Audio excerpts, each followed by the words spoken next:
테슬라의 최근 판매 동향을 살펴보겠습니다. 첫 번째 슬라이드의 그래프를 보면 2월 매출 수치가 부진한 상황임을 확인할 수 있는데요. 월별 판매량이 꾸준히 하락세를 그리고 있어 시장의 우려가 커지고 있습니다. 소비심리 위축과 경쟁 심화 등 여러 이유가 거론되지만 뚜렷한 반등 시그널은 아직 보이지 않는 듯합니다. 이제 유럽 시장으로 시선을 옮겨보겠습니다. 이 표는 유럽 주요 국가별 테슬라 판매량을 보여주는데요. 전반적으로 큰 폭의 감소가 눈에 띕니다. 특히 전기차 보급에 앞장서던 독일과 노르웨이에서의 하락세가 두드러집니다. 경쟁업체 증가, 보조금 정책 변화 등이 원인으로 지목되고 있습니다. 유럽 시장은 글로벌 전기차 트렌드를 이끌어온 만큼 테슬라로서는 결코 가볍게 볼 수 없는 영역입니다. 향후 어떤 반등 카드가 나올지 기대해봐야 되는 부분이기도 합니다. 테슬라의 손익 예측, 즉 EPS 전망치를 살펴보겠습니다. 분석가들이 제시한 수치를 보면 향후 몇 분기 동안 이익 증가세가 꺾일 것이라는 우려가 나오는데요.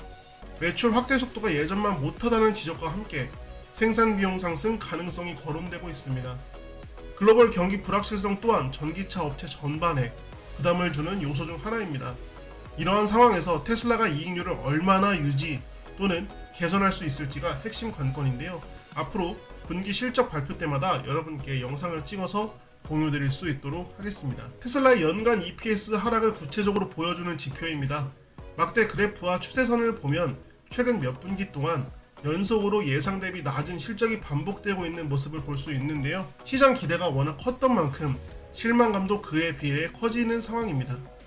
확장 단계에서 투자 비용이 증가하는 점도 영향을 미치고 있는데요. 장기적으로 긍정적인 효과라 볼 수 있지만 단기 EPS 하락은 투자자들에게 불안 요소가 될 수밖에 없습니다. 실적이 계속 예상치를 밑돈다면 주가 변동성 역시 높아질 것으로 예상되고 있습니다. 해당 지표에서는 2023년도부터 2024년도에 신차 구매 하락 추이를 보여주고 있습니다. 금리 인상과 인플레이션 등으로 소비자가 지갑을 닫으면서 자동차 시장 자체가 위축되는 흐름이죠. 테슬라는 브랜드 파워가 강하지만 거시경제적 하락세 앞에서 완전히 자유롭긴 어렵습니다. 여러 경쟁 업체도 힘든 상황이지만 테슬라는 큰 기대를 받는 만큼 부담이 더 클 수밖에 없고요. 가격 정책이나 모델 다변화 같은 대응 전략이 필요한 시점이라는 지적이 많습니다. 신차 수요가 언제쯤 회복될지 시장 분위기를 꾸준히 체크해야 될 것 같습니다. EPS 하향 수정과 관련된 슬라이드입니다. 최근 발표된 분기별 실적이 시장 예상을 밑돌면서 애널리스트들도 전망치를 계속 낮추는 상황인데요. 일반적인 회계 원칙 기준뿐만 아니라 회계 원칙이 아닌 재무 성향에서도 역시 하향세가 이어지고 있습니다. 이는 곧 투자자들의 기대 심리를 크게 떨어뜨리고 주가에도 부정적인 영향을 줄 수밖에 없습니다. 테슬라가 시장 예상치를 뛰어넘는 깜짝 실적을 보여주지 않는 이상 이 흐름을 뒤집기 어려울 것입니다. EPS가 지속적으로 낮아지면 기업 가치에도 직접적인 타격이 오니까 주의 깊게 지켜봐야 되는 수치이기도 합니다.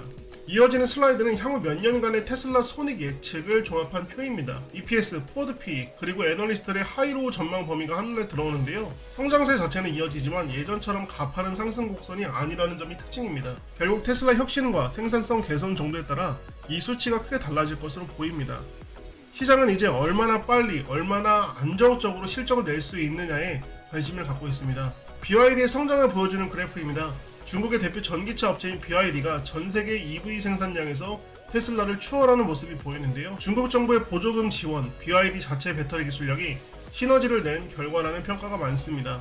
전기차 시장에서 테슬라가 독주하던 시대는 지났다는 이야기까지 나오고 있죠. 이는 향후 글로벌 시장에서의 경쟁 구도가 더욱 치열해짐을 시사하는 지표입니다. BYD의 성장과 테슬라의 하락을 직접 비교한 그래프를 보여줍니다. 최근 BYD가 판매량과 주가 측면에서 상승 곡선을 그리는 반면 테슬라는 상대적으로 주춤하는 모습이죠. 특히 중국 시장을 선점하지 못하면 글로벌 전기차 경쟁에서 어려움을 겪을 수밖에 없다는 지적이 있습니다. 생산 단가 절감, 현지화 전략 등에서 BYD가 강점을 보이는 것이 눈에 띄는데요. 테슬라가 예전처럼 혁신 기업 이미지를 계속 유지할 수 있을지가 관심사로 떠오르는 부분입니다. 중국 전기차 시장 점유율 상승세와 함께 빠르게 매도해야 한다는 의견까지 제시됩니다. 그래프를 보면 중국 업체들의 전기차 점유율이 무섭게 올라가는 것을 확인할 수 있는데요. 이로 인해 테슬라 주식에 대한 회의적인 시각이 커지고 일부 투자자들은 실제로 매도 타이밍을 고민하고 있습니다. 물론 테슬라가 세계적인 브랜드 파워와 기술력을 지니고 있다는 의견도 만만치 않지만 중국이 전기차 시장의 핵심 무대로 자리 잡은 만큼 대응 전략 없이 버티기엔 쉽지 않아 보이는 부분입니다. 테슬라의 주가 차트 분석입니다. 차트상으로 하락 추세선에서 벗어나지 못하고 있으며 뚜렷한 반등 시그널은 아직 보이지 않고 있습니다. 이동평균선 근처에서 변동성이 커질 수 있으니 손절 라인이나 추가 매수 시점을 잘 살펴봐야 할 것 같습니다. 추가 하락을 예상하는 쪽과 기술적 반등을 기대하는 쪽이 팽팽하게 맞서고 있는 시점인데요. 결국 테슬라의 실적 발표와 시장 분위기에 따라 방향성이 결정될 가능성이 높습니다.